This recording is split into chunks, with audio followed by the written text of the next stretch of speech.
Şehirden daha zor, daha sıcak. İşte bu yıl biraz serin oldu.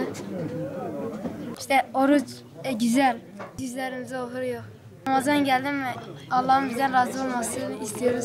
Biz Allah için ibadet ediyoruz. Bu günleri kaçırmamak lazım. İyi,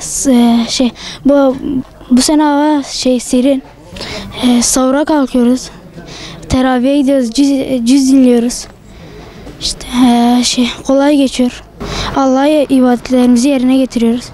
Kur'an okuyoruz. Arkadaşlarımızla oynamaya fırsat buluyoruz ama yorulmuyoruz. Evet, çok seviniyorum. Teraviye gidiyorum, cüzümü gidiyorum teraviye, arkadaşlarımla eğleniyorum. Cüz okuyoruz. Ramazan ayını severim.